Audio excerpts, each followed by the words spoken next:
السلام عليكم ورحمة الله وبركاته.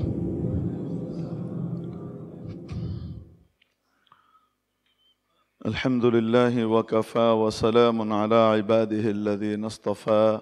أما بعد، قابل الصد احترام حضرات علماء کرام, আজিজ তালাবা, ধর্মপ্রাণ এবং ধর্মভীরু সর্বস্তরের সম্মানিত মুসল্লিয়ান এজাম,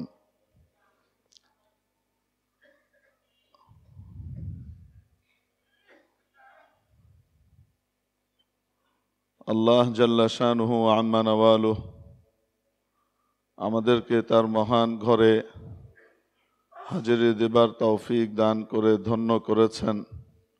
শুকর আদায় করি আলহামদুলিল্লাহ। প্রিয় উপস্থিতি, দুনিয়াতে আল্লাহ তাবারাকা ওয়া তাআলা মানুষকে যেমন দ্বীন দিয়েছেন, ধর্ম দিয়েছেন, তেমনিভাবে কে কতটুকু ধর্মের মধ্যে আছে বা নাই সেটা মাপবার জন্য কিছু মাপকাঠিও দিয়ে দিয়েছেন। প্রত্যেক ব্যক্তি নিজের ধর্মের ব্যাপারে নিজেকে যাচাই বাছাই করে দেখতে পারে যে আমি কতটুকু আমার ধর্মের মধ্যে আছি বা নাই।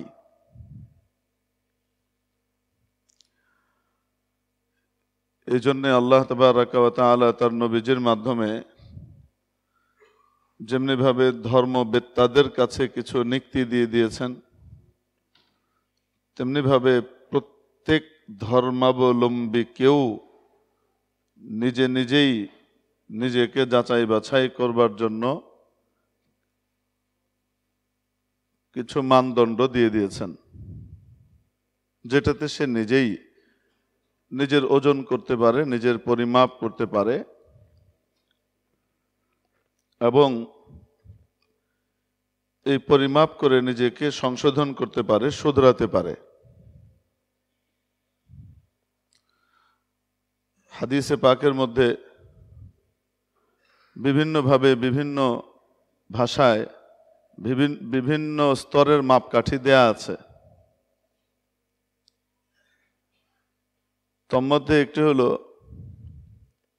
নবীজি সাল্লাল্লাহু আলাইহি ওয়াসাল্লামের ইরশাদ, আল মুসলিমুনা কাজাসাদিন ওয়াহিদ ইযা ইশতাকাত আইনুহু ইশতাকা কুল্লুহু ওয়া ইযা ইশতাকা রাসুহু ইশতাকা কুল্লুহু ওয়া ইযা ইশতাকা বা'দুহু ইশতাকা কুল্লুহু। মুখতালিফ রিওয়ায়াতে মুখতালিফ আলফাজ এসেছে যে সারা পৃথিবীর সমস্ত মুসলমান সকলে মিলে একটি শরীর, একটি শরীরের মতো। এটাকে আবার খুব খুলে বিস্তারিতভাবে রাসূল পাক সাল্লাল্লাহু আলাইহি ওয়াসাল্লাম নিজেই এক্সাম্পল এবং উদাহরণ দিয়ে বুঝাচ্ছেন। যেমন কোনো ব্যক্তির যখন চোখ আক্রান্ত হয় তখন তার গোটা শরীর আক্রান্ত হয়, অর্থাৎ গোটা শরীর সেই ব্যথা, বেদনা, কষ্ট ইত্যাদিকে অনুভব করে এবং সেটা অনুভব করে সেটাকে দূর করবার জন্য, সেই প্রবলেমকে সলভ করবার জন্য উঠে পড়ে লেগে যায়। কারো যদি মাথা ব্যথা হয়, গোটা শরীর সে ব্যথা অনুভব করে, শরীরের প্রতিটি অঙ্গ তৎপর হয়ে ওঠে সে ব্যথাকে, সে কষ্টকে, সে বেদনাকে দূর করবার জন্যে, প্রশমিত করবার জন্য তৎপর হয়ে ওঠে, মেহনত করে, চেষ্টা করে। নবীজি ব্যাপকভাবে বলেছেন উদাহরণ দিয়ে, ইযা ইশতাকা বা'দুহু ইশতাকা কুল্লুহু। একটি শরীরের কোনো একটি অঙ্গ যদি আক্রান্ত হয় তো শুধু সেই একটি অঙ্গই এই ব্যথা এবং কষ্ট অনুভব করে তা নয়, বরং গোটা শরীর তা অনুভব করে। কি অর্থ? যখন কোনো ব্যক্তি চোখে ব্যথা হয় বা চোখ ওঠে বা চোখে আঘাত লাগে, পা ডাক্তারের কাছে যায়, মুখ চোখের প্রবলেমটা নিজের মতো করে খুলে বলতে থাকে, কান ডাক্তারের কথা শ্রবণ করে মনোযোগ দিয়ে, মস্তিষ্ক সেই কথাগুলোকে ধারণ করে, হৃদয় সেগুলোকে যাচাই বাছাই করে, তারপরে ওষুধ কেনার জন্য হাত তার ওষুধ কিনবার জন্য টাকা দেওয়া, ওষুধ নেওয়া, এই কাজগুলোর ভিতরে সে ব্যস্ত থাকে। এরপর আবার মুখ, পেট, ওষুধ খাওয়া এবং সেটাকে ব্যবহার করার পরে স্টমাক সেটাকে হজম করা, যকৃৎ সেটাকে ঠিকভাবে তার অণু পরমাণুগুলোকে বিভিন্ন উপাদানগুলোকে বিভিন্ন জায়গায় ডিস্ট্রিবিউট করা, সে কাজগুলো করতে থাকে। শরীরের রক্ত কণিকাগুলো সেই ঔষধ নিয়ে ছুটে বেড়াতে থাকে। এইভাবে গোটা শরীর এই চোখকে ভালো করবার জন্য তৎপর হয়ে উঠে কাজ করতে থাকে। যে অঙ্গ যেখানে আছে তার সাধ্য মতো সে করে। যেমন ডাক্তারের কাছে যাওয়ার কাজ হলো পায়ের, তো পা এই কথা বলে না, হাত যায় নাই আমি কেন যাব, কই কান কেন গেল না হেঁটে হেঁটে, আমি কেন যাব, চোখ তোমার প্রবলেম তুমি যাবা। পা জানে যে আমার কাজ যতটুকু অতটুকু আমাকে করতে হবে। মুখ এ কথা বলে না, চোখ তোমার প্রবলেম তুমি বলবা, আমি কেন বলতে যাব, আমার এত ঠেকা কি, আমার এখানে চাকরি বাকরি ব্যবসা বাণিজ্য, আমার কত কাজ কারবার আছে, এগুলো করে কি আমার সময় আছে, এত কিছু করার সময় আমার নাই, তোমারটা তুমি করো। হিজ হিজ হুজ হুজ, এই হিজ হিজ হুজ হুজ হলো কুফুরি চেতনা, এটা মুসলমানের চেতনা নয়। এজন্য আপনার আমার দেশের ভিতরে ইসলামের রীতিনীতি পরিপূর্ণ না থাকলেও ইসলামী সমাজ ব্যবস্থার ছোঁয়া থাকবার কারণে, যদিও উচিত ছিল প্রতিদিন অল্প অল্প করে দিন শিখতে থাকা, যে যে পেশাতে আছি, যে কাজে আছি, যেখানেই থাকি, উচিত ছিল ছোটবেলা থেকেই দিনের ফান্ডামেন্টাল বিষয়গুলো শিখতে থাকা, নবীজির তালিমাত এবং শিক্ষাগুলোকে, দীক্ষাগুলোকে নিজের ভেতরে ধারণ করবার জন্য চেষ্টা করা। ওই সময় যদি না হয়ে থাকে তাহলে বড় অবস্থায় হলেও দিন শিখতে থাকা, টুকটুক করে একটু একটু করে। তা না পারলেও বিভিন্ন বয়ানের মজলিসে গিয়ে বা সামাজিক গণমাধ্যম থেকেও দিনদার আলেম ওলামার বক্তব্য শুনে, কমপক্ষে জুমার নামাজে আজানের আগে আজানের পরপর গিয়ে উপস্থিত হয়ে ওখানে সাপ্তাহিকভাবে দিনে কিছু আলোচনা শোনা এবং আমলের জন্য মেহনত করা, এই প্রচেষ্টা ঢালাওভাবে আমাদের দেশে বহাল থাকবার কারণে এখনো পর্যন্ত ইসলামী ছোঁয়া আমাদের মধ্যে বিদ্যমান, পরিপূর্ণ না থাকলেও। তাই আমাদের সমাজের ভিতরেও অবচেতনভাবে ইসলামের শিক্ষাগুলো, দীক্ষাগুলো মিশে আছে রন্ধ্রে রন্ধ্রে। অবচেতনভাবেই তারা সেটার উপর আমল করে। শুধু তারাই আমল করে তা না, সামাজিকভাবে তাদের সাথে অন্য ধর্মাবলম্বী যারা থাকে তাদের মধ্যেও এই কালচারের প্রভাব পড়ে। তারাও মুসলমানদের কালচার দ্বারা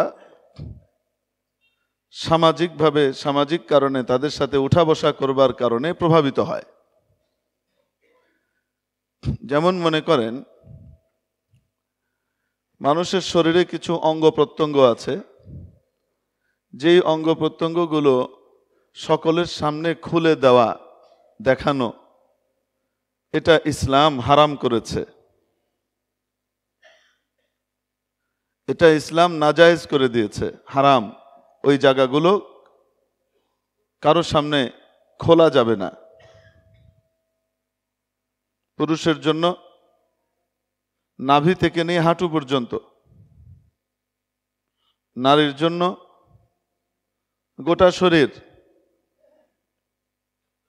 হাতের কবজি থেকে অতিরিক্তটা, পায়ের টাকনো থেকে নিচের অংশ, আর চেহারা,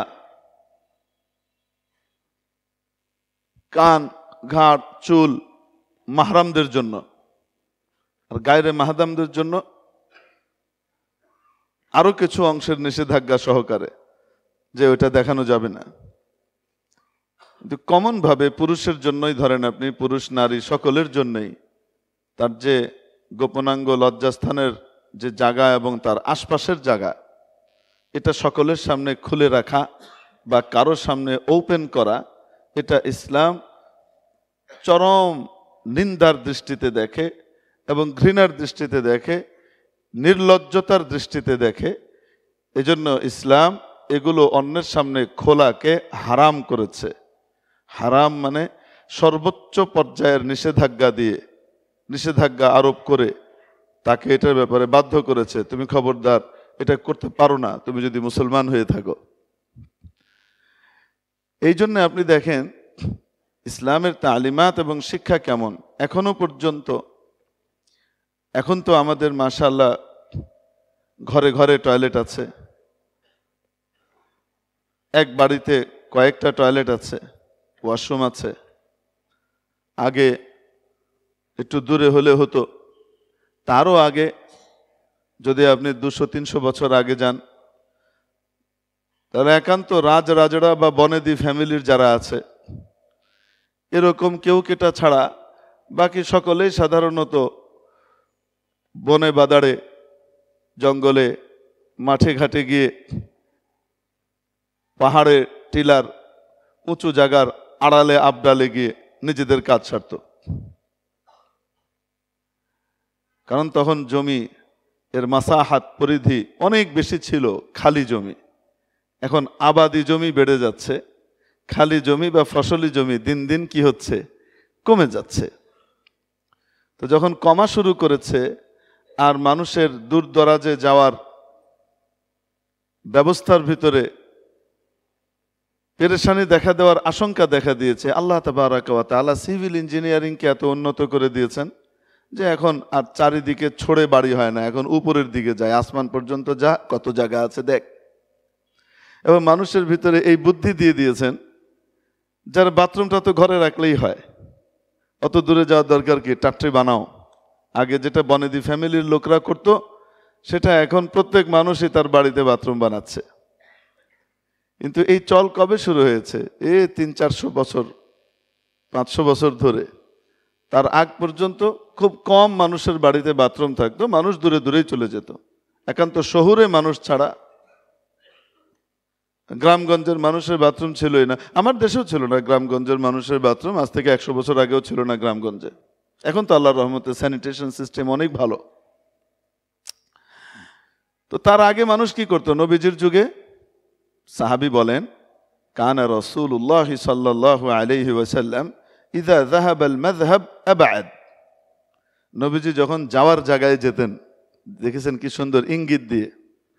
হ্যাঁ, এই ইঙ্গিত এর শব্দগুলো আস্তে আস্তে ওই পচা শব্দ হয়ে যায়, তারপরে আবার ওইটাকে নতুন করে আরেকটা ইঙ্গিতওয়ালা শব্দ আনতে হয়। যেমন আগে আমাদের লেখা হতো কি পায়খানা, এটা এখন আমাদের কাছে জঘন্য একটা শব্দ। আসলে ওই যে মল, ওটাকে যে আমরা এখন পায়খানা বলি, এটার আসল নাম কিন্তু পায়খানা নয়। পায় মানে পেছন, খানা মানে ঘর, পেছনের ঘর। অমুক কোথায় গিয়েছে? পেছনের ঘরে গিয়েছে, বাড়ির পেছনের ঘরে গিয়েছে। আপনি আবিধানিক অর্থের দিকে চিন্তা করে দেখেন যে এটা কত সুন্দর ইঙ্গিতবহ একটা শব্দ। কিন্তু কিছুদিন যেতে যেতে এটা যে একটা ইঙ্গিতের শব্দ, এটা কিন্তু আর বহাল থাকেনি। মানুষের কাছে ব্যাপকভাবে বোঝা গেছে ওইটা মানে ওইটা, পায়খানা মানে ওইটা মানে গু। তখন এই শব্দ ব্যবহার করা ঘৃণ্য। তো কি করা যায়? টয়লেট। টয়লেট চলল দীর্ঘদিন। এখন আমাদের যুগ থেকে ধরেন 10-12 বছর আগে এসে টয়লেটটা বললেই ওইটার দিকে মানুষের নজর যায়। এখন বললো ধত্তরিকা, এখন আর টয়লেট না, তাহলে কি? ওয়াশরুম। এই ওয়াশরুমও 10-12 বছরে এটা আবার নষ্ট হয়ে গেল। এখন অনেকে ওয়াশরুম বলে, অনেকে বলে না। এখন নতুন শব্দের আগমন ঘটেছে, রেস্ট রুম। তো এরকম এক একটা শব্দ কালের বিবর্তনে ওই ইঙ্গিত বহ শব্দটা আর ওটা ইঙ্গিতের থাকে না, ওটা কি হয়ে যায় তখন? আক্ষরিক অর্থে ব্যবহৃত হওয়া শুরু করে, যার কারণে ওটা বাদ হয়ে যায়, নতুনটা আসে। এবং কিয়ামত পর্যন্ত এটা আসতেই থাকবে। আজ থেকে 200-400 বছর পরে যদি আমাদের কাউকে জীবিত করে দুনিয়াতে পাঠানো হয় শুধু এই গবেষণা করবার জন্যে যে 2024-এর পর থেকে 3024 পর্যন্ত এই 1000 বছরে শুধুমাত্র এই শব্দটা বাংলা ভাষাতে কতবার পরিবর্তিত হয়েছে, এটা শুধু যদি গবেষণার জন্য পাঠানো হয়, তাহলে এটা পিএইচডি, একটা ডক্টরেটের থিসিসের জন্য কি হয়ে যাবে? যথেষ্ট হবে। বরং বলা হবে যে এটার ভিতরে পার্ট করা দরকার। এই থিসিসের ভিতরে শুধু ঢালাওভাবে এটা হতে পারে না, এটা নিয়ে তো একটা ফ্যাকাল্টি খোলা যায়। এটা নিয়ে অনার্স হবে, তারপরে মাস্টার্স হবে, তারপরে এটার আরও শাখা প্রশাখার ব্যাপারে কি হবে? গবেষণা হবে। মানে এত শব্দ এটার ভিতরে ঢুকবে আর বের হবে। নবীজি সাল্লাল্লাহু আলাইহি সাল্লামের যুগে সাহাবী যখন বলছেন, কি সুন্দর শব্দ বলছেন দেখেন, কানা রাসূলুল্লাহ সাল্লাল্লাহু আলাইহি ওয়াসাল্লাম ইযা যাহাবাল মাযহাবা, নবীজি যখন যাওয়ার জায়গায় যেতেন, কি বলছেন? যাওয়ার জায়গায় যেতেন। আপনি চিন্তা করে দেখেন, যাওয়ার জায়গাটা এটা এমন এক শব্দ কিয়ামত পর্যন্ত চলবে, এটার ভিতরে অশ্লীলতা বা অন্য কোনো অর্থ ঢোকার কোনো সুযোগই নাই। যাওয়ার জায়গা। নবীজি সাল্লাল্লাহু আলাইহি ওয়াসাল্লাম যখন যাওয়ার জায়গায় যেতেন তখন দূরে চলে যেতেন, অর্থাৎ কাছে ধারে থাকতেন না, দূরে চলে যেতেন। কেন? আড়ালে গিয়ে সতর খুলতে পারবেন, এবং একটু দূরে গেলে ওটার শব্দ আওয়াজ এগুলো অন্য কোনো মানুষের কানে যাবে না, ওটার অন্য কিছু মানুষের নাকে যাবে না। নবীজি সাল্লাল্লাহু আলাইহি সাল্লামের ওগুলোর ভিতরে তো কোনো দুর্গন্ধ ছিলই না, ওটার ভিতরে সুগন্ধি ছিল। কিন্তু নবী তো শুধু নিজের জন্য আসেন নাই, এসেছেন গোটা উম্মতকে প্র্যাকটিক্যালি শেখাবার জন্য। তো উম্মত তো আর ওরকম না, তাই কি করা উচিত উম্মতের সেটা প্র্যাকটিক্যালি দেখিয়ে গিয়েছেন। দূরে চলে যেতেন। তো এই যে দূরে যাওয়া, আড়ালে আবডালে গিয়ে কষ্ট করে নিজের এই কাজটা সেরে আসা, এই কষ্টটা মুসলমান কেন করে? এই জন্য করে যে তার রুচির ভিতরে ঢুকিয়ে দেয়া হয়েছে আল্লাহর বিধান, ঢুকিয়ে দেয়া হয়েছে তার শরীরের রক্তকণিকায়, এটা মিশে গেছে, যেটা মানুষের সামনে খোলা যায় না, করা যায় না। এই ইসলামী সমাজ ব্যবস্থা পরিপূর্ণভাবে তো আমার দেশে নাই। কোরআনের সমস্ত আইন এগুলো আমার সংবিধানের ভিতরে নাই। বুং ভাঙের অমুক তমুকের আইন, ব্রিটিশের আইন, তমুকের আইন, চমুকের আইন, এগুলো এখানে ঢুকে বসে আছে। কিন্তু কোরআনের আইন প্রয়োগ করবার মতো মানসিকতা অনেক সময় আইনবিদ যারা বা আইন প্রণয়নকারী যারা হন তাদের ভিতরে থাকে না। তাদের মধ্যে কেন নাই? আমাদের মধ্যে নাই, তাই নাই। কারণ আমাদের ভিতরে যেটার চাহিদা হবে ওরা সেটাই আমার সামনে সুশোভিত করে পেশ করবে। আপনার আমার কাছে রাস্তাঘাট একটু ভালো হওয়া, আরামে যাওয়া, এটা বেশি প্রিয়। ব্রিজ, কালভার্ট ইত্যাদি হওয়া, এটা আমাদের কাছে বেশি প্রিয়। ইনফ্রাস্ট্রাকচারাল ডেভেলপমেন্ট যেটা, এটা আমাদের কাছে প্রিয়। এটাকে আমরা উন্নতি, উন্নয়ন মনে করি। যার ফলশ্রুতিতে যে কোনো কেউ যখন ভোটের দাঁড়ায় তখন সে আমার আপনার সামনে, আমার আপনার কাছে লোভনীয় কোনটা সেটাই সে কি করে? তুলে দেখায়। আমার আপনার কাছে যদি ইসলাম এবং ইসলামী জীবন বিধান, এটাই সবচেয়ে বেশি প্রায়োরিটি প্রাপ্ত হতো জনতার কাছে, আম জনতার কাছে, তাহলে এমপি পদপ্রার্থী যারা হতেন, কমিশনার পদপ্রার্থী যারা হতেন, মেয়র পদপ্রার্থী যারা হতেন, নির্বাচনে যারা আসতেন, তারা কিন্তু কি বিষয়ে আমি ইসলামের বিষয়গুলোকে, যেটা এখানে বাস্তবায়ন হয়নি সেটাকে আমি বাস্তবায়ন করতে পারি, এগুলোকেই তারা উপরের তালিকায় 1 নম্বরে 2 নম্বরে রাখতেন জনতাকে আকৃষ্ট করবার জন্যে।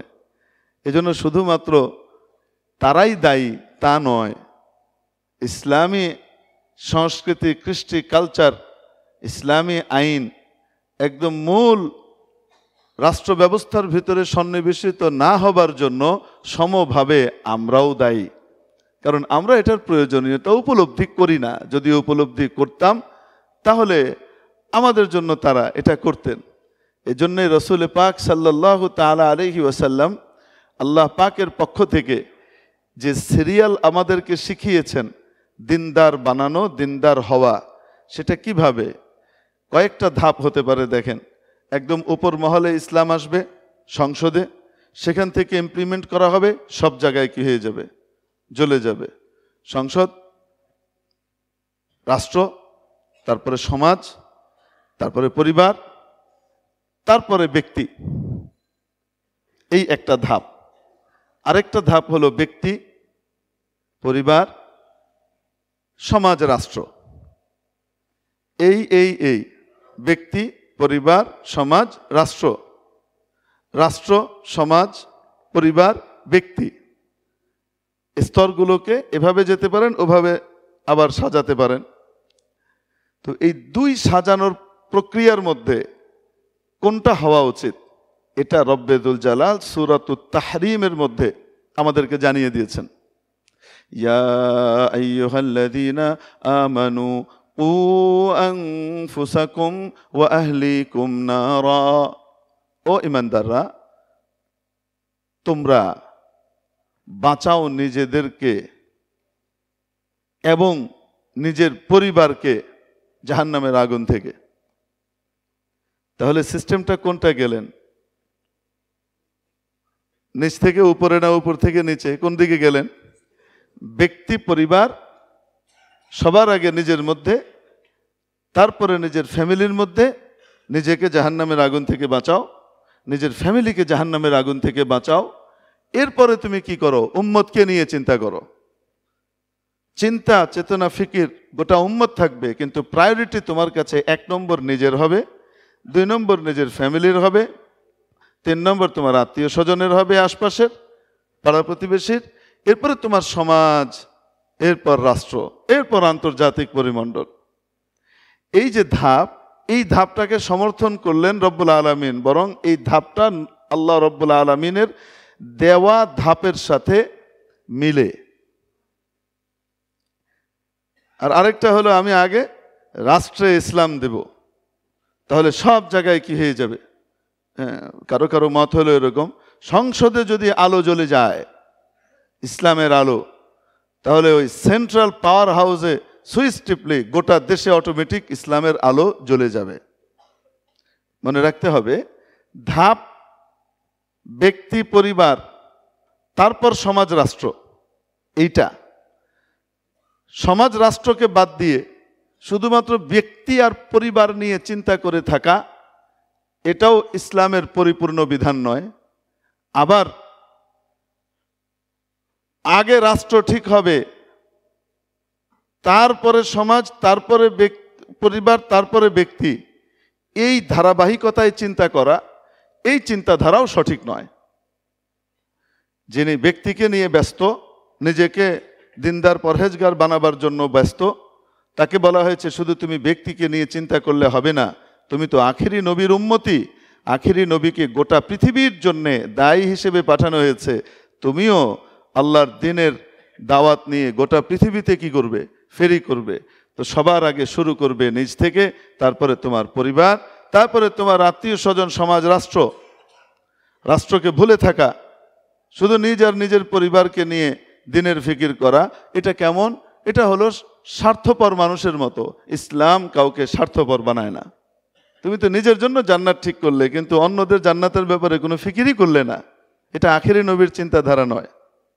আবার তুমি একটা জায়গায় ঠিক আছো, সিরিয়ালে ঠিক আছো, যে ব্যক্তি, তারপর পরিবার, তারপরে সমাজের দিকে যাচ্ছ, এই ধারাবাহিকতায় তুমি ঠিক আছো। কিন্তু যদি তুমি রাষ্ট্র ব্যবস্থা এবং আন্তর্জাতিক পরিমণ্ডলে ইসলামকে বিজয়ী করবার জন্য চেষ্টা না করো, তাহলে একটা সময় আসবে যে তুমি ব্যক্তি এবং পারিবারিক ক্ষেত্রেও ইসলামকে ইমপ্লিমেন্ট করতে পারবে না। তুমি হেনস্থার শিকার হবে। তুমি হেনস্থার শিকার হবে। তুমি দাড়ি টুপি নিয়ে চলছো, তোমাকে জঙ্গি বলে দিল। সামাজিকভাবে, রাষ্ট্রীয়ভাবে তুমি যদি কোনো রকমের পদক্ষেপই না নাও, তো তাহলে তোমার মুখে দাঁড়িয়ে আছে তুমি ইসলামী অনুশাসন মেনে চলো, কিন্তু তোমার নাম দিয়ে দিবে তুমি সন্ত্রাসী, তুমি ধর্মীয় উগ্র, এই টাইপের নাম তোমার গায়ে তকমা চাপিয়ে দেবে। এজন্য রাষ্ট্রের দিকেও নজর রাখা, এটা মানুষের, একজন মুসলমানের কর্তব্য। আবার রাষ্ট্র রাষ্ট্র রাষ্ট্র রাষ্ট্র করতে করতে, পাগড়ি বাঁধতে বাঁধতে শেষ পর্যন্ত দেখা যাচ্ছে পাগড়ি বাঁধার কিছু নাই, তো লুঙ্গিটা খুলে পাগড়ি বেঁধে ফেলা। মানে ব্যক্তির খবর বাদ দিয়ে, পরিবারের খবর বাদ দিয়ে রাষ্ট্র নিয়ে দৌড়ে বেড়াচ্ছে, ঘুরে বেড়াচ্ছে। তো এটাও কখনো কি নয়, ইসলামের ধারাবাহিকতার সাথে যায় না। ইসলামের মধ্যে ব্যক্তি থেকে শুরু করে সমাজ, রাষ্ট্র, সকলের জন্য বিধান এবং ব্যবস্থা দেয়া আছে, এবং ধারাবাহিকতার সিস্টেমটাও দেয়া আছে। আমি মনে হয় আপনাদের সামনে বোঝাতে পারিনি। যেমন মনে করেন, আমার কাছে একটা পত্র এসছে, সরকারিভাবে না, কোনো একজন আমার কাছে পাঠিয়েছে, কি এই ইসলামিক ফাউন্ডেশন থেকে কোনো একজন ডাইরেক্টর সাহেব একটা পরিপত্র জারি করেছেন, এবং সংশ্লিষ্টদেরকে ব্যাপারে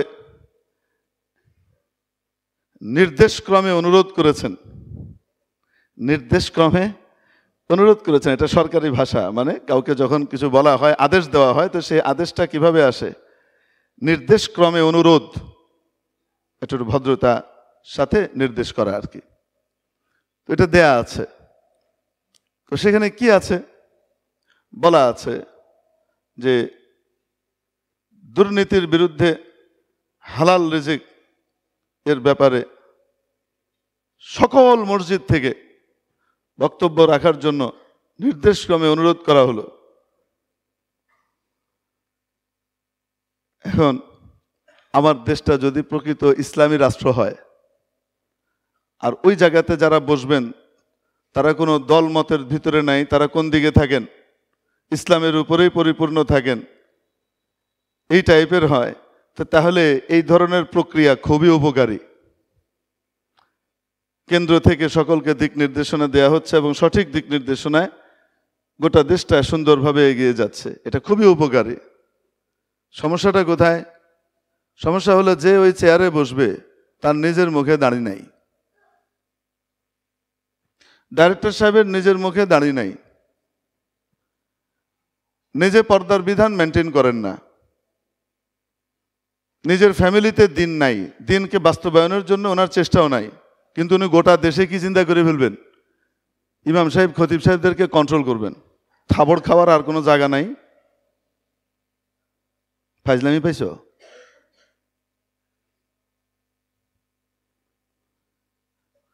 কোন এলাকায় কোন ট্রিটমেন্টটা, কোন ওষুধটা কখন দরকার, এটা তো ওখানকার খতিব সাহেব বুঝবেন। কোন এলাকায় কোন জায়গাতে কোন ওষুধটা কখন দরকার, সব এলাকার রোগ তো একরকম না। কিছু রোগ আছে কমন, কিছু রোগ আছে বিশেষ বিশেষ জায়গার ভিন্ন ভিন্ন। তো ওইটা তো ওইখানকার পরিবেশ পরিস্থিতি হিসেবে হুজুর বয়ান করবেন। এটা যদি তুমি বাধ্যতামূলক করে দাও, তো পরিস্থিতিটা এমন দাঁড়াবে, দেখা যাবে যেটা খুবই গুরুত্বপূর্ণ বিষয় তুমি সেটাকে গুরুত্ব বুঝোই নাই। কারণ তুমি তো দিন সম্পর্কে তোমার কোনো খোঁজ খবরই নাই। তুমি ওই লাইনে বিশাল কি হয়ে আসছো, সিনিয়র সেক্রেটারি হয়ে আসছো, তুমি সহকারী কি কয়, আরে সিনিয়র অ্যাসিস্ট্যান্ট সেক্রেটারি হয়ে আসছো, তুমি সহকারী মানে কি কয় সিনিয়র সহকারী সচিব হয়ে আসছো, তুমি ওই লাইনে অনেক পড়ালেখা করছো, ওইদিকে তোমার অনেক কিছু আছে, এদিকে তো তোমার খবর নাই। তুমি তো পদাধিকার বলে এনে গিয়ে ডাইরেক্টর হয়ে বসছো, পদাধিকার বলে এখানে গিয়ে ডিজি হয়ে বসছো, সরকার তোমাকে বসাই দিছে, তুমি বসে এখানে যেটাকে টপ মোস্ট গুরুত্বপূর্ণ মনে করছো, তোমার খবরও নাই যে এটা কি। হ্যাঁ, এটা কে করতে পারে? এটা বাইতুল মোকাররমের জাতীয় খতিব যদি ওইরকম পর্যায়ের হন, যিনি লেজুর বৃত্তি করেন না, লেজুর বৃত্তির পথে হাঁটেন না, এবং গোটা পৃথিবীতে তার একটা সুনাম রয়েছে, ইসলামের ব্যাপারে গ্রহণযোগ্যতা রয়েছে, জ্ঞানের ব্যাপারে, এরকম কোনো ব্যক্তি নির্দেশনা দিলে আদেশ করা লাগবে না, শুধু বললেই হবে। খতিবরা এমনিই বলবে হুজুর বড় চমৎকার কথা বলেছেন, এটা নিয়ে আমাদের আলোচনা করা দরকার, হওয়া দরকার। তো এইটা মসজিদগুলোর নিয়ন্ত্রণ যদি করতেই হয় তো তাহলে সেটা তো জাতীয় খতিব করবে। তারপরেও আমাদের মতো দেশের জন্য এটা সংখ্যামুক্ত নয়। কেন? আমাদের এখানে খতিব সাংবিধানিক পোস্ট হইল, যাকে নিয়োগ দেওয়া যায়, নামানো যায় না, এরকম একটা সাংবিধানিক পোস্ট হইলেও আমাদের অতীত অভিজ্ঞতা বড় তিক্ত। খতিব সাহেব ক্ষমতাসীনের মত মতো হয় নাই, তাকে বাস ডিজিএফআই এনএসআই দিয়ে থ্রেড দিয়ে বসায় থুয়ে দিছে, আপনি অসুস্থ বলে বাড়িতে বসে থাকবেন, খবরদার আপনাকে যেন মসজিদের কাছে যাইতে না দেওয়া যায়। তো কি করা? ওই কনস্টিটিউশন ভায়োলেট হয় নাই, কিন্তু কি করা হয়েছে, উনি সুস্থ, অন্য জায়গায় জমা পড়ছেন, হ্যাঁ, শুধুমাত্র জাতীয় মসজিদে এসে উনি খুতবা দিতে পারছেন না, অপারগ, উনি অপারগতার ছুটি নিয়ে রাখছেন। এরকম বাটপারি মার্কা কারবার আমার দেশে হয় নাই মনে হয়, আপনি বলেন হয় নাই? তো চিরস্থায়ীভাবে বলা যাবে যে সবসময় ইসলামের মনোভাবাপন্ন সরকারই আমাদের দেশে থাকবে? এটা নিশ্চিতভাবে বলা যায়? যদি বলা না যায় তাহলে এই ধরনের বিধিবিধানগুলো, এই ধরনের আইন কানুন অনুশাসনগুলো একবার চালু করলে পরবর্তীতে এটা বদ্দিনদের হাতিয়ারে পরিণত হবে। মসজিদগুলো থেকে বদ্দিনই প্রচার করবার জন্য আদেশ আসতে থাকবে। তখন খতিব সাহেবরা যদি বলে যে আমরা মানি না, এই বিধানটা আপনি যেটা দিয়েছেন, নির্দেশনামা দিয়েছেন, এটা ইসলামের মন মতো হয় নাই, ইসলাম মতো হয় নাই, এটা মসজিদ থেকে বলা যায় না, তখন বলবে চুপ। বলবে কি বলবে না? এই জন্য সব জায়গার সব কিছু সব জায়গায় লাগানো যায় না। পাজেরোর চাকা দেখে আমি খুব খুশি হয়ে গেলাম, বাবারে বাবা কি সুন্দর চাকা, নিশান পেট্রোলের চাকা কি সুন্দর, কি চওড়া, দেখতে একদম রাজকীয় লাগে, আমার যে একটা বেবি ট্যাক্সি আছে ওটাতেও লাগাবো।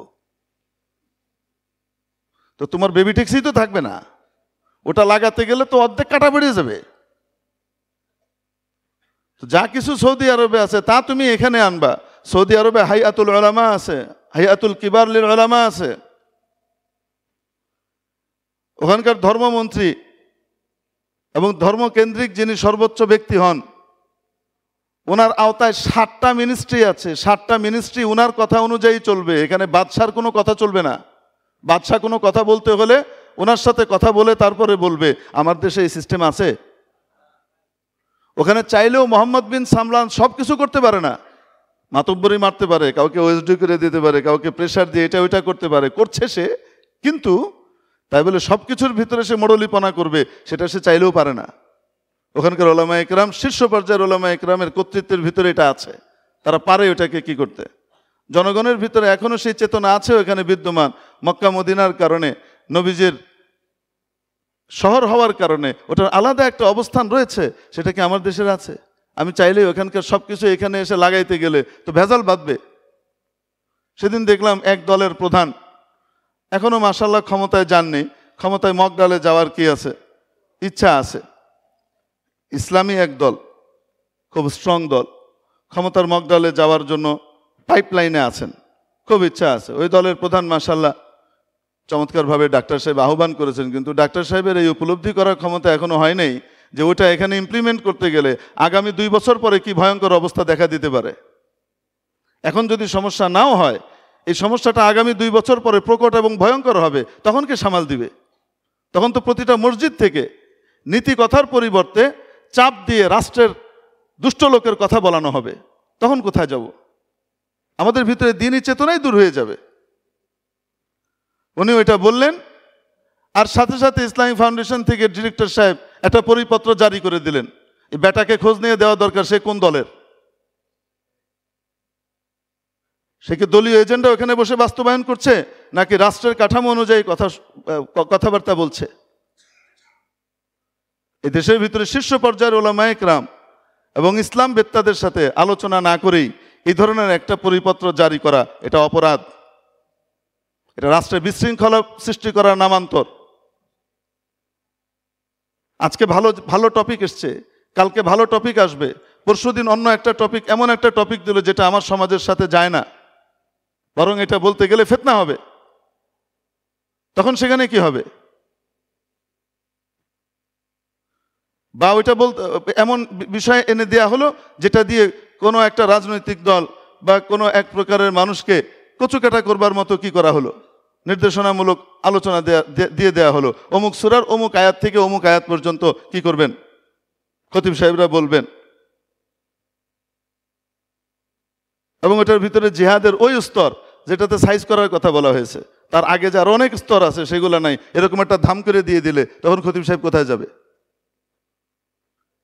এই জন্য আমরা যদি শুনে মনে করি না খুব ভালো কথা, এটা এই তো দুর্নীতির বিরুদ্ধে তো বলা দরকার, তো দুর্নীতির বিরুদ্ধে বলার জন্য কি ইসলামী ফাউন্ডেশন থেকে কর পরে আমরা বলতেছি না আপনারা এর আগেও আপনাদের খতিব সাহেব এই হুজুর হোক আর অন্য হুজুর হোক দুর্নীতির বিরুদ্ধে কথা শুনেন নাই? আপনারা কি হালাল রুজির উপরে কথাবার্তা তরকিব এই মিম্বর থেকে আপনারা শুনেন নাই আগে? তো যথাযথভাবে শুনছে, চলছে, এটা তো হচ্ছেই। মেরে মোহতারাম দোস্ত, এই জন্যে ক্ষমতায় একটু পেলেই বা কাছাকাছি গেলেই ধুম করে লাভ দিয়ে একদম মুই কি হনুরে এই অবস্থায় গেলে কিন্তু বাবারে যাওয়াও যাবে না, থাবড়ও মাটিতে নিচে পড়বে না, এটাও মনে রাখতে হবে। মাটি ও মানুষের সাথে মিশে তাদের চিন্তা চেতনাকে রিড করে তারপরে ডিসিশন নিতে হয়, তারপরে আলোচনার ওয়ে ঠিক করতে হয় যে কোন প্রক্রিয়া কোনভাবে কথাবার্তা বলবে। আল্লাহ পাক আমাদেরকে বুঝবার তৌফিক দান করেন। হ্যাঁ, সবকিছুর ভিতরে ক্ষমতা প্রয়োগ করতে নাই, সবকিছুর ভিতরে করতে নাই। একবার আমাদের আব্দুল মান্নান সাহেব নামে এক ভদ্রলোক ছিলেন না, একটা দলের মহাসচিব, হ্যাঁ, দোর্দণ্ড প্রতাপের সময় 2001 থেকে 200-র উপরে আসন পেয়ে গেছে। আরে বাবা, বিরাট ক্ষমতা ওই সময়। তো ওই সময় উনি গেলেন আমাদের মাদানীনগর মাদ্রাসাতে যাওয়ার পরে এখন বিশাল বহর গিয়েছে। তখন তো আমরা অত কিছু বুঝি টুঝি না যে ট্রেজারি পার্টির যিনি জেনারেল সেক্রেটারি হয় তার দাপটটা কি, তার সাথে আরও কত চ্যাঁচু চামচা মুমচা সব থাকবে, কত লম্বা লহর থাকবে, অত কিছু তো তখন আমরা বুঝি না, বাচ্চা মানুষ। তো উনি গেলেন, অত বাচ্চাও না, মোটামুটি আর কি, তখন বুঝি, তখন মাস্টার্স পড়ি আর কি, ওই সময়কার কথা। তো যে উনি কি করলেন, বক্তব্য রাখলেন। বক্তব্যের ভিতরে বললেন, কওমি মাদ্রাসা যখন প্রতিষ্ঠিত হয় তখন ইংরেজের বিরুদ্ধে প্রতিষ্ঠিত হয়েছিল, বিজাতীয় কৃষ্টি কালচারকে দূর করবার জন্য প্রতিষ্ঠিত হয়েছিল, খালেজ ধর্মীয়ভাবে, যেন কোনো প্রভাব তাদের না থাকে মাদ্রাসার ভিতরে, সরকারি কোনো প্রভাব না থাকে। তো এখন তো আর ইংরেজ সরকার নাই, এখন তো ইসলামের মনোভাবাপন্ন সরকার। আব্দুল মান্নান ভূঁইয়ার মুখ থেকে জীবনভর কমিউনিস্ট করে মাশাল্লাহ ইসলামের মনোভাবাপন্ন সরকার যখন বলতেছে তো ভালোই লাগতেছিল শুনে, যে যাক। তো বলছে যে ইসলামের মনোভাবাপন্ন সরকার। তো এখন যদি আমরা রাষ্ট্রীয়ভাবে মাদ্রাসাগুলোর ভিতরে অনুদান এবং এটার প্রক্রিয়া আমরা পরিপূর্ণভাবে চালু করি, আপনাদের নিতে অসুবিধা কোথায়? তো নেওয়া উচিত। কথা তো খুব সুন্দর। তখন তো সবাই খুশিতে গদগদ, অমুক গিয়েছে তমুক এসেছে। আচ্ছা, তো হজরত শেখ সন্দীপী রহমতুল্লাহ আলী, ইদ্রিস সাহেব রহমতুল্লাহ আলী বললেন, ওনার বক্তব্যের পরে শেষ বক্তব্য ছিল আমাদের শেখের।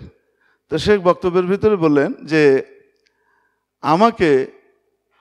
আমি অবশ্যই নিয়ে নেব, আপনার অনুদান নিয়ে নেব, সব কিছুই করব।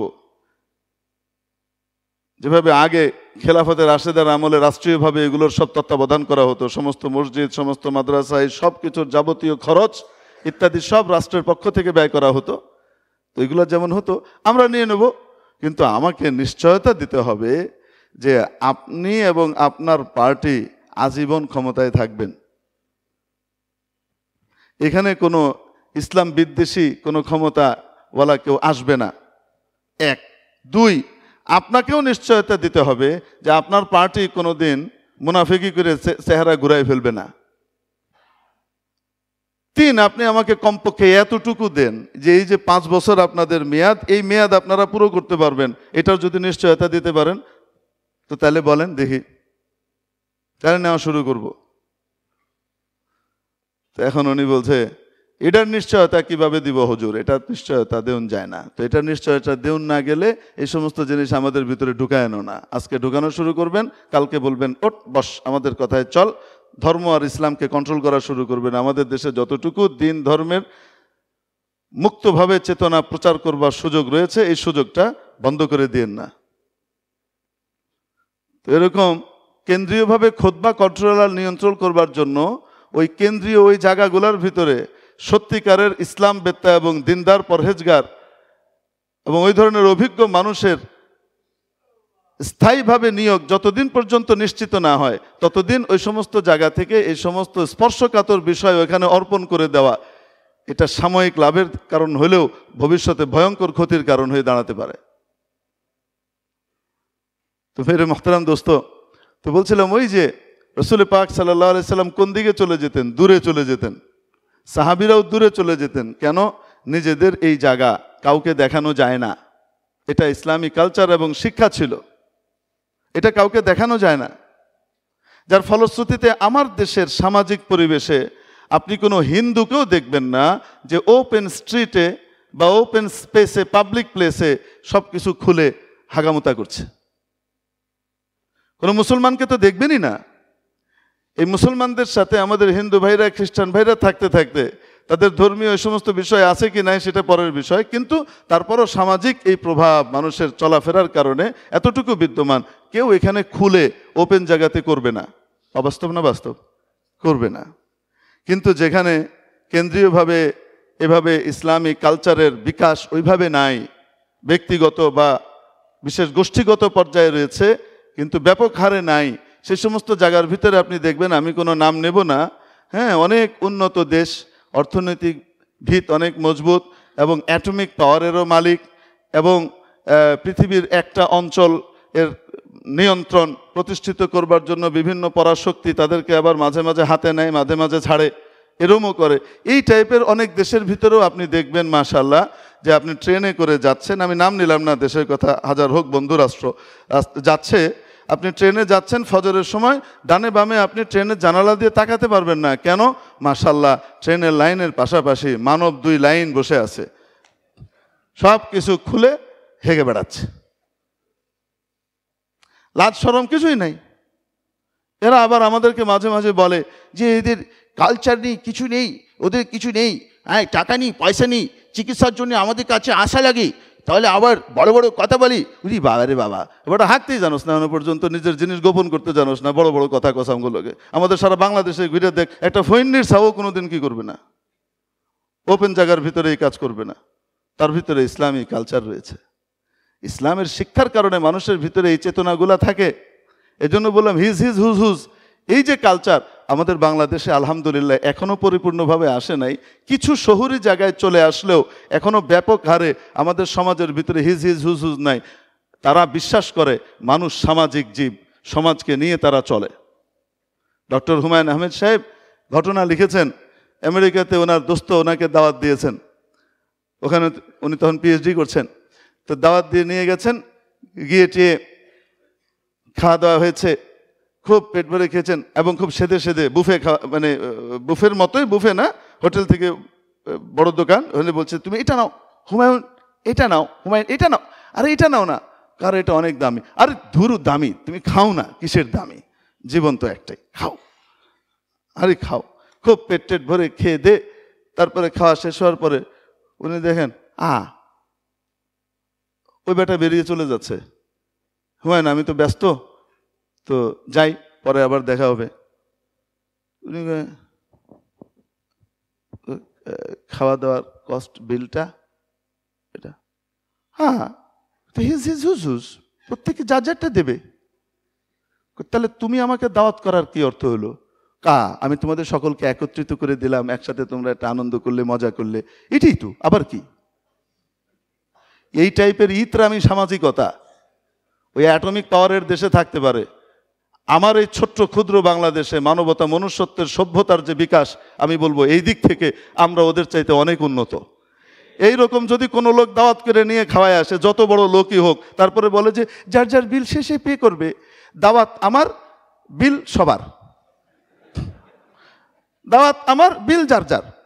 এইভাবে যদি কেউ দাওয়াত করে, সে যদি কোটিপতিও হয়, একটা ফকিরও তার মেয়েকে ওই জায়গাতে বিয়ে দিবে না, কয় অসভ্য ইতরের কাছে বিয়ে দিতাম না, যা, যত কোটিপতি হোক। এটা অবাস্তব না বাস্তব? এটা কেন এসেছে বলেন তো?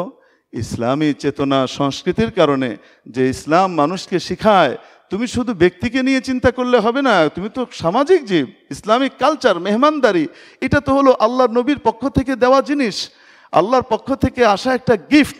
যে কেউ মেহমানদারি করতে পারে না, যে মেহমানদারি করে আল্লাহ পাক তার উপরে খুশি হন, আল্লাহ তার রিজিকের ভিতরে বরকত দিয়ে দেন। এবং মেহমানদারি করা, সখী হওয়া, এটা আল্লাহর নবীর প্রিয় একটা সুন্নত। অবাস্তব না বাস্তব? এটার কারণে আমাদের ভিতরে কত পরিবর্তন। আলহামদুলিল্লাহ, ইসলামিক কৃষ্টি কালচারের বিকাশ আমাদের ভিতরে থাকার কারণে রাষ্ট্রীয় পর্যায়ে ইসলাম না থাকলেও সামাজিকভাবে, ব্যক্তিগতভাবে এখনও আমাদের ভিতরে ইসলামী চেতনা আল্লাহর রহমতে বিদ্যমান। এটা আল্লাহর শুকর আদায় করা দরকার। সামাজিকভাবে অনেক দিক থেকে আমরা উন্নত, হ্যাঁ, অনেক কিছু আছে যেগুলো ইসলামের শিক্ষা, সেই শিক্ষাগুলোকে আমরা বাস্তবায়ন করি না। ইহুদি, নাসারা, কাফেররা কোরআন সুন্নাহ থেকে নিয়ে তারা ওইটাকে ইমপ্লিমেন্ট করে, কিন্তু আমরা করি না। ধোঁকাবাজি না করা, লেনদেনে কম না দেওয়া, কমিটমেন্ট ব্রেক না করা, ইত্যাদি যে বিষয়গুলো আছে, এগুলো অনেক কুফরি রাষ্ট্র রাষ্ট্রীয়ভাবে এবং তাদের সমাজের ভিতরে এটাকে তারা খুব মাশাআল্লাহ বাস্তবায়ন করে, কিন্তু আমরা এই ব্যাপারে অনেক উদাসীন। অবাস্তব না বাস্তব? তার অর্থ এই নয় যে তারা শ্রেষ্ঠ হয়ে গেছে, বরং উচিত হলো এই যেই খুঁতের দিকগুলো আমরা ইসলামের জিনিসগুলো গ্রহণ করে নিই, সেগুলো যদি আমরা গ্রহণ করতে পারি, তাহলে আমাদের চেয়ে শ্রেষ্ঠ ইনশাআল্লাহ কেউ হবে না। ইসলামকে যারা পালন করে, তাহলে আপনার চেয়ে শ্রেষ্ঠ কেউ হতে পারে না। আপনাকে সামাজিক দুই একটা উদাহরণ দিলাম। তো মেরে মোহতারাম দোস্ত, এই জন্যে এখন আবার কেউ বলতে পারে, হুজুর আমাদের বন্ধু রাষ্ট্র, আপনি তাদের এই হাগামতার বিষয়টা এভাবে বলে দিলেন, তাদের অপমান হয়ে গেল। আচ্ছা ঠিক আছে, আমি বলবো না, বলার দরকারও নেই। যদি বন্ধু রাষ্ট্র না হয়তো তাহলে হয়তো বলতাম, মনে করেন। আর তাছাড়া আমি বলি আর না বলি, তাদের নিজেদের সদস্যরা, ওখানকার বংশোদ্ভূত এক ব্যক্তি আমেরিকায় থাকেন, এবং আমেরিকাতে মাশাআল্লাহ তাআলা উনি কয়দিন আগে, এখনও 2 সপ্তাহ মনে হয়নি, এই কয়দিন আগেই একদম এয়ারপোর্টের ভিতরে মাশাআল্লাহ খুলে বসে গেছে। ওখানকার পুলিশ ধরে গ্রেপ্তার করে তারপরে তাকে কয়েকশো ডলার জরিমানা করেছে। এটার বিরুদ্ধে সে আবার ক্ষোভও প্রকাশ করেছে, এখানে মানবাধিকার পরিপূর্ণভাবে প্রতিষ্ঠিত নয়, কারণ এখানে আমাকে জরিমানা করা হলো, আমি যেখানে ইচ্ছা সেখানে হাঁকবো। আমার দেশে হাঁকলে তো আমাকে জরিমানা দিতে হয় না, আমার ভারতে আমার এখানকার চেয়ে বেশি মানবাধিকার প্রতিষ্ঠিত। সে এটা নিয়ে আবার গর্বের সাথে প্রাউড ফিল করে আবার বক্তব্যও দিচ্ছে। সুবহানাল্লাহ, কিছু করার নাই। এখন নেটিজেনদের ভিতরে এটা চলতেছে সারা বিশ্বব্যাপী, ছি ছি ছি ছি, এটা কি হলো। হ্যাঁ, তো আমরা বলি আর না বলি, ওরা নিজেরাই তো খুলে দিচ্ছে, তো কি করার আছে। তো বলছিলাম যে ইসলাম মুসলমানকে ব্যক্তিগত বিষয়ে সে ঠিক থাকবে এটা শিখায় না। ইসলাম তো তাকে শিখায় যে তুমি গোটা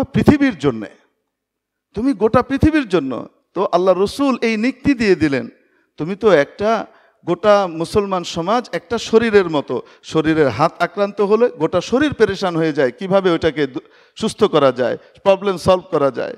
অতএব ফিলিস্তিনের মুসলমান যদি আক্রান্ত হয়, সিরিয়ার মুসলমান যদি নির্যাতিত হয়, তাহলে বাংলাদেশের মুসলমানের হৃদয়ও কাঁদবে, বাংলাদেশের মুসলমানও চেষ্টা করবে যে কোনোভাবে হোক ওই প্রবলেমকে সলভ করতে হবে, এবং শত্রুকে সহায়তা করা যাবে না, এই ব্যাপারে সকলেই চেষ্টা করবে। তো যদি আমি এই চেষ্টা করতে পারি, তাহলে বুঝবো আমি মুসলিম বডির পার্ট আছি এখনো। আর যদি আমার ভিতরে এই অনুভূতি না আসে, আমি যদি সেই পদক্ষেপ নিতে না পারি, আমি যদি সামান্য লোভ আর এটার সামনে নতজানু হয়ে যাই, তো তাহলে কি হবে জানেন? তাহলে হলো যে আমি মনে করছি আমি অনেক বড় মুসলিম, কিন্তু নবীজির ভাষ্য অনুযায়ী আমি আসলে মুসলিম বডির পার্ট নই, এটা নবীজির ভাষ্য অনুযায়ী। তো প্রত্যেকেই নিজেদেরকে চিন্তা করতে হবে, আমি কোনোভাবে ফিলিস্তিনিদের হত্যার ভিতরে অংশগ্রহণ তো করছি না। বাস্তবে যদি চিন্তা করতে বলা হয়, যে কোনো মানুষ চাই সে নামাজ পড়ুক চাই না পড়ুক, সে ইসরায়েলের এই বর্বর নির্যাতন এবং আমেরিকার এই সমর্থনকে ঘৃণার দৃষ্টিতে প্রত্যাখ্যান করবে।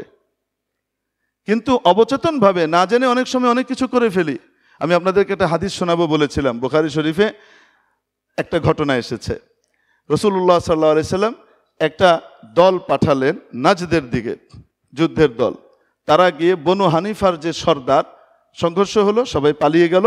বনু হানিফার সর্দার সুমামা ইবনে উসাল এই ব্যক্তিকে গ্রেপ্তার করে নিয়ে আসলো, এসে মসজিদের খুঁটির সাথে বেঁধে দিল তাকে, ফারাবাতুহু, বেঁধে দিল।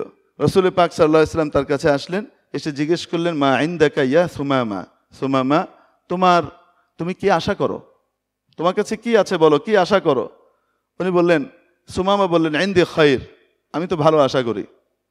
ইন তাকতুলনি তাকতুল যা দামিন ওয়া ইন তুনইম তুনইম আলা শাকির ওয়া ইন তুরিদ মালান ফাসাল মা শি'তা। তিনটা কথা বললেন। তিনটা অপশন, আপনি যদি আমাকে হত্যা করতে চান তাহলে আমি হত্যার দায়ে দণ্ডিত ব্যক্তি, আমি আপনাদের অনেক মানুষকে মেরেছি, অতএব আমাকে আপনি মারতে পারেন, এটা কোনো বেইনসাফি না। 2, যদি আপনি আমাকে ছেড়ে দেন, মুক্ত করে দেন, তাহলে আপনি আমাকে কৃতজ্ঞ পাবেন, অর্থাৎ আমি আমার গোত্রকে আপনার বিরুদ্ধে আর কখনো লড়াইয়ে অবতীর্ণ করব না, আপনার দলে যোগ দিই আর না দিই, কিন্তু আমি আপনার বিরুদ্ধে দাঁড়াবো না। 3, যদি টাকা পয়সা দরকার হয় আপনার তো বলেন কত টাকা দরকার, আমার গোত্র অনেক ধনী, তারা রপ্তানিকারী, তারা আপনাকে কি করবে, টাকা দিয়ে দিবে, আমাকে ছুটিয়ে নেবে। ফাতারাকাহু, রাসূল সাল্লাল্লাহু আলাইহি ওয়াসাল্লাম তাকে ওই অবস্থায় রেখে চলে গেলেন। ফাইদা কানাল গাদ, যখন দ্বিতীয় দিন আসলো, নবীজি আবার তাকে জিজ্ঞেস করলেন, সুমামা কি আশা করো? সুমামা আজকে বললেন, ইনদি মা কুলতু লাক, আমার কাছে ওটাই যেটা আমি আপনাকে গতকাল বলেছি। তবে আজকে ব্যাখ্যা দিতে গিয়ে উনি ফার্স্ট এবং থার্ড ওই দুটার কথা আর উল্লেখ করলেন না, যে হত্যা করলে হত্যা করতে পারেন বা টাকা চাইলে টাকা নিতে পারেন, এটা আর বললেন না। শুধু বললেন, ইন তুনইম তুনইম আলা শাকির, যদি আপনি আমাকে মুক্ত করে দেন আমাকে আপনি কৃতজ্ঞ পাবেন, এটা বললেন। কেন বলেন তো? এই 24 ঘন্টা মুসলমানদেরকে দেখে, সাহাবীদেরকে দেখে তার ভেতরে এই অনুভূতি তৈরি হয়েছে, এরা কখনো রক্ত পিপাসু হতে পারে না। এরা নিজে না খেয়ে নিজেদের খাবার টান, কিন্তু আমি একজন বন্দী, আমার খাবারের দিকে তাদের কত যত্ন, তারা আমার হককে নষ্ট করতে দিচ্ছে না। এরা আর যাই হোক না কেন রক্ত পিপাসু হতে পারে না। এদের নেতা মোহাম্মদ তো হইতেই পারে না, আচার আচরণ অদ্ভুত, 24 ঘন্টার অবজারভেশনে চেঞ্জ। তারপরে ফাইদা কানা বা'দাল গাদ, যখন পরশুদিন হলো, তৃতীয় দিন নবীজি এসে জিজ্ঞেস করলেন আবার, সুমামা কি মনে করো? ওই এক কথাই বললেন, দ্বিতীয় দিনের কথাই আওড়ালেন। তো নবীজি বললেন, আতলিকু উমামা, আতলিকু সুমামা, সুমামাকে ছেড়ে দাও, কোনো টাকা পয়সা কিচ্ছু নেওয়া ছাড়া। কি বললেন? অথচ এই সুমামার পার্টি মুসলমানদের অনেককে হত্যা করেছে, ছেড়ে দাও। ছেড়ে দিলেন কেন? নবীজি দেখলেন তার মনের ভিতরে পরিবর্তন আসছে, ছেড়ে দিয়েছেন। সুমামা মসজিদ থেকে বেরোলেন, গিয়ে বাইরে এক বাগানে ঢুকে ওখানকার কুয়াতে সাথে সাথে গোসল করলেন, মসজিদে ঢুকলেন, ঢুকে নবীজির সামনে এসে বলছেন, আশহাদু আল্লা ইলাহা ইল্লাল্লাহ ওয়া আশহাদু আন্না মুহাম্মাদার রাসূলুল্লাহ। ইসলাম তো মাইর দিয়ে চাপ দিয়ে আসে নাই, ইসলাম তো আচার আখলাক ব্যবহারের মাধ্যমে এসেছে। হ্যাঁ, চাপ প্রয়োজন পড়ে কিছু দুষ্টের দমনের জন্য, কিন্তু উম্মত তো চলে আখলাকের উপরে, ঝাড়ের উপরে দিয়ে দিয়েছে। এবং তারপরে হযরত সুমামার কথাটা খুবই গুরুত্বপূর্ণ। উনি বলছেন, ইয়া মুহাম্মদ, মুহাম্মদ, ওয়াল্লাহি মা কানা আলাল আরদি ওয়াজহুন আবগাদা ইলাইয়া মিন ওয়াজহিক। মুহাম্মদ, পৃথিবীতে সবচেয়ে নিকৃষ্ট ঘৃণিত চেহারা ছিল আমার কাছে আপনারটা। ফাকাদ আসবাহা ওয়াজহুকা আহাব্বাল ওয়ুজুহি ইলাইয়া, আর আজকে আপনার চেহারাটা আমার কাছে পৃথিবীর ভিতরে সবচেয়ে প্রিয়। ওয়াল্লাহ, খোদার কসম, মা কানা মিন দীনিন আবগাদা ইলাইয়া মিন দীনিক ফাকাদ আসবাহা দীনুকা আহাব্বা দীনি ইলাইয়া। গোটা পৃথিবীর সমস্ত ধর্ম এবং কালচারের ভিতরে আপনার ধর্ম আর কালচারটা আমার কাছে সবচেয়ে ঘৃণিত আর নিকৃষ্ট ছিল এতদিন, আজকে আপনার ধর্মের চাইতে প্রিয় শ্রেষ্ঠ ধর্ম আমার কাছে আর দ্বিতীয়টা নাই। ওয়াল্লাহি মা কানা মিন বালাদিন আবগাদা ইলাইয়া মিন বালাদিক, পৃথিবীতে যত দেশ ছিল তার ভেতরে সবচেয়ে নিকৃষ্ট ঘৃণিত দেশ আপনারটা ছিল আমার কাছে। ফাকাদ আসবাহা বালাদুকা আহাব্বাল বিলাদি ইলাইয়া, আজকে আপনার দেশের চেয়ে প্রিয় দেশ আমার কাছে দ্বিতীয়টা নাই, সবচেয়ে প্রিয় দেশে পরিণত হয়েছে। তারপরে বললেন আমি উমরায় যেতে চাই, আপনি যদি অনুমতি দেন। রাসূল সাল্লাল্লাহু আলাইহি ওয়াসাল্লাম দিলেন, উনি উমরায় গেলেন। মুসলমান হয়েছে কয়দিন? এখান থেকে যে উমরায় পৌঁছতে কয়দিন লেগেছে? 7-8 দিন, 10 দিন। ওখানে যাওয়ার পরে কেউ একজন তাকে বলেছে, সবাউতা, তোমার তো চেতনা নষ্ট হয়ে গেছে, তুমি পচে গেছো, তুমি মৌলবাদী হয়ে গেছো, তুমি তো বদ্দিন হয়ে গেছো। সাথে সাথে উনি উত্তর দিয়েছেন, বাল আসলামতু মা মুহাম্মাদিন রাসূলিল্লাহি সাল্লাল্লাহু আলাইহি ওয়াসাল্লাম, আমি নষ্ট হই নাই, আমার চেতনা আগে নষ্ট ছিল, এখন পরিশুদ্ধ হয়েছে, বরং আমি মুহাম্মদুর রাসূলুল্লাহ সাল্লাল্লাহু আলাইহি সাল্লামের সাথে মুসলমান হয়েছি। মুসলমান হয়েছি এই কথা বলার সাথে সাথে যে ঘোষণাটা দিলেন সেটা কি জানেন? সেটা বললেন, ওয়াল্লাহি লা ইয়াতিকুম হাব্বাতু হিনতাতিম মিনাল ইয়ামামাতি হাত্তা ইয়াদানা ফিহা নবী সাল্লাল্লাহু আলাইহি ওয়াসাল্লাম। মক্কায় খাদ্যশস্য উৎপন্ন হয় না, এগুলো বাহির থেকে আসে, বাহির থেকে আসতো, এবং তাদের খাদ্য চাহিদার প্রায় 70-80 ভাগ পূরণ হতো ইয়ামামা থেকে। এই ইয়ামামাতেই সুমামা ইবনে উসালের বাড়ি, ওখান থেকে তারা রপ্তানি করে, তারা লাভবান হয় অর্থনৈতিকভাবে, আর এখানে তারা কি পায়? খাদ্য পায়, এবং তারা আরো সমৃদ্ধ হয়। উনি কি বললেন? আজ থেকে ইয়ামামা থেকে একটা গমের দানাও তোমাদের কাছে আর আসবে না, বয়কট, একটা গমের দানা আসবে না, যতক্ষণ পর্যন্ত ওই দানার ব্যাপারে নবীজি সাল্লাল্লাহু আলাইহি সাল্লাম অনুমতি না দিবেন। তুমি আমাদের খেয়ে, আমাদের পেয়ে শক্তিশালী হয়ে, হৃষ্টপুষ্ট হয়ে ইসলামওয়ালাদেরকে ধ্বংস করবা, আর আমি তোমাকে লাভবান করব, শক্তিশালী করব? কোনোদিন হবে না। ইসলাম ঘোষণা করবা, ইসলাম গ্রহণের পর ইসলামের ঘোষণা ওই ব্যক্তির সামনে দিয়েই মক্কার নেতৃবৃন্দকে এই কথা শুনিয়ে দিলেন, বয়কট। ফলাফল কি হলো জানেন? 6 মাস যায় নাই, মক্কাতে এমন খাদ্যাভাব দেখা দিল, দুর্ভিক্ষ দেখা দিল, এরা ছাগলের লাদির মতো পায়খানা শুরু করলো। এদের অবস্থা এত খারাপ হয়ে গেল যে গাছের পাতা এনে এনে অনেকে খেত। তারা রাসূলুল্লাহ সাল্লাল্লাহু আলাইহি সাল্লামের কাছে আবেদন করলো যে আমরা আপনার সাথে শত্রুতার যে কাজগুলা করছি সেগুলা আমরা এইভাবে প্রত্যাহার করে নেব, এটা করব, আপনি একটু ওদেরকে অনুমতি দেন। তো বয়কট, এটা কি ইসলাম বহির্ভূত না ইসলামের শিক্ষা? যাকে যেভাবে করা যায়। আমি অস্ত্র দিয়ে সাহায্য করতে পারবো না মজলুম ফিলিস্তিনিদেরকে, আমি গতর দিয়ে সাহায্য করতে পারছি না মজলুম ফিলিস্তিনিদেরকে, আমি অন্য কিছু দিয়ে পারছি না, কিন্তু আমি পারি শত্রুর অর্থনৈতিক মেরুদণ্ড ভেঙে দিতে।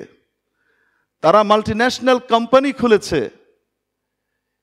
ইহুদি এবং তাদের দোসরদের, যারা সরাসরি সাপোর্ট করে ইসরায়েলকে, ফিলিস্তিনিদেরকে হত্যার ব্যাপারে, এরকম দোসরদের কোম্পানি খোলা আছে। ওই কোম্পানির বিভিন্ন শাখা প্রশাখা বিভিন্ন দেশে কি করা আছে? দেয়া আছে। আমরা কি করি? আমরা ছোট দোকানদারের কাছ থেকে তাদের কোম্পানির জিনিস কিনি, ছোট দোকানদারকে টাকা দিলাম, ছোট দোকানদার বড় দোকানদারকে দেয়, বড় দোকানদার ডিলার, দেশীয় ডিলারকে দেয়, ডিলার এদেশের মালিকের কাছে দেয়, আর এদেশের মালিক তার বার্ষিক গোটা লাভের একটা পার্সেন্টেজ মূল কোম্পানিকে দিতে হয়। এইভাবে বিদেশি পণ্য ব্যবহারের কারণে দেশের টাকা বাইরে যায় এবং দেশও ক্ষতিগ্রস্ত হয়। অপরদিকে আমি তার কাছে টাকা পাঠালাম 3-4 হাত হয়ে, সেটা গেল জায়নবাদী ইসরায়েলের হাতে, সেটা গেল দুষ্ট তাদের সহায়কদের হাতে, আর তারা ওই অর্থ দিয়ে আমার আপনার মা বোনকে হত্যা করলো। কোক স্প্রাইট না খেলে, পিজা হাটের পিজা না খেলে, বার্গার কিং আর কেএফসি না খেলে, ইউনিলিভারের পণ্য হুইল, লাইফ বয় ইত্যাদি ব্যবহার না করলে, নেসলে কোম্পানির জিনিস ব্যবহার না করলে, কিটক্যাট না খেলে, কুরকুরি চিপস পেপসিকো কোম্পানির না খেলে আমার আপনার মৃত্যু হবে না, আমি আপনি মরে যাব না। কিন্তু চিন্তা করতে হবে, আমি যদি খাই, ফিলিস্তিনে আমার মুসলিম শিশুর বুকে গুলি চলবে, আমার মুসলিম ভাই বোন ছোট বাচ্চা মারা যাবে। এই চেতনাটা যদি সামনে রাখি, তাহলে মেরে মোহতারাম দোস্ত, বিদেশি এই টাইপের পণ্য, সব বিদেশি পণ্যের কথা বলছি না, যারা সরাসরি ওদেরকে সহায়তা করে, ওদের পণ্য বর্জন করা আমার আপনার জন্য মানবিক দৃষ্টিতে খুব সহজ হয়ে যাবে। আমি আমার ইসলামকে বাঁচাতে পারবো, কিয়ামতের দিন নবীজির সামনে দাঁড়িয়ে বলতে পারবো আমি এটার মাধ্যমে মজলুমের পক্ষে দাঁড়িয়ে আমি ওদের কোমর ভাঙার জন্য অতি ক্ষুদ্র হোক আমি চেষ্টা করেছি। ইয়া রাসূলুল্লাহ, আমি মুসলিম বডির একজন পার্ট, আমাকে আপনি হাউজে কাউসারের পানিটা দেন। আমি বলতে পারবো, না হলে পারবো না। আমি নিজেকে বড় মুসলমান দাবি করি, কিন্তু আরেক জায়গায় মুসলমান মার খায়, যাদের দ্বারা মার খায় আমি তাদেরকে শক্তিশালী করি। এখন একদল প্রশ্ন করবে আপনাকে, হুজুর এই যে ইউটিউব, ফেসবুক এগুলো ব্যবহার বাদ দেন, এগুলো দিয়েই তো আপনি কি করছেন, সবাইকে জানাচ্ছেন, ওটা দিয়ে তো ওরা অনেক টাকা পায়, তাহলে এটা বাদ দেন। এরকম কমেন্টকারীও আপনি দেখবেন আসবে, আপনার মনেও আসতে পারে, আপনি কনফিউজড হতে পারেন। মনে রাখবেন দুটোর ভিতরে পার্থক্য আছে। কি পার্থক্য? এটা হলো তাদের হাতিয়ার, এই হাতিয়ার দিয়ে তারা আমাদেরকে নিধন করে, এই হাতিয়ার দিয়ে তারা আমাদেরকে কবজা করে, আর আমি তার কাছ থেকে তার হাতিয়ার ছিনিয়ে নিয়ে আমি তার হাতিয়ার দিয়ে তাকে মারছি। এটা কেমন? এক ডাকাত আপনাকে মারতে এসেছে, আপনি তার হাত থেকে অস্ত্রটা ছিনিয়ে নিয়ে আপনি নিজেকে রক্ষা করলেন, তার দিকে তাক করলেন, তাকে আপনি মারলেন। এখন কেউ যদি বলে বাপের বেটা হলে একটা অস্ত্র ফ্যাক্টরি দে, তারপরে বাপের বেটা হলে সেই ফ্যাক্টরি থেকে উৎপাদন করে তারপরে নিজের অস্ত্র দিয়ে মার, অন্যের অস্ত্র কেন নেস? আমার অস্ত্র দিয়ে আমাকে মারস, হ্যাঁ? অন্যের অস্ত্র দিয়ে মারস কেন? নিজে আবিষ্কার কর অস্ত্র। এরম কথা বললে তাকে আপনি কি বলবেন? হাগল কবিন না, পাগল। এবার অস্ত্র কেন আবিষ্কার করতে হবে? তুমি আমাকে ক্ষতি করতে আসছো, তোমার জিনিস দিয়ে আমি তোমাকে ক্ষতি করে দিলাম। তো এটা হলো ওই তাদের অস্ত্র দিয়ে তাদেরকে ঘায়েল করার মতো। অতএব এটাকে ওই পেপসি কোক স্প্রাইটের সাথে তুলনা করা ঠিক হবে না। আল্লাহ পাক আমাদেরকে ওদের ওই সমস্ত কোম্পানিগুলো যেগুলোর মূল গিয়ে জায়নবাদী ইহুদিতে পৌঁছে, বড় অদ্ভুত। আপনাদেরকে আমি যদি কোম্পানিগুলোর খুলে দুই একটা দেখাতে পারতাম, যে উপরে শেয়ার দিয়ে রেখেছে কারো, তার পিছনে মূল শেয়ার হলো ওরও আল্লাহ, উপরে অন্যদেরকে দিয়ে রেখেছে বাহ্যিকভাবে। এই সমস্ত কোম্পানির পণ্যগুলোকে ব্যবহার না করা ইমানের দাবি। এবং এই যে হাদিস আপনাদেরকে আমি বললাম, সহিহ বুখারীর ভিতরে এই হাদিস রয়েছে 2য় খণ্ডে।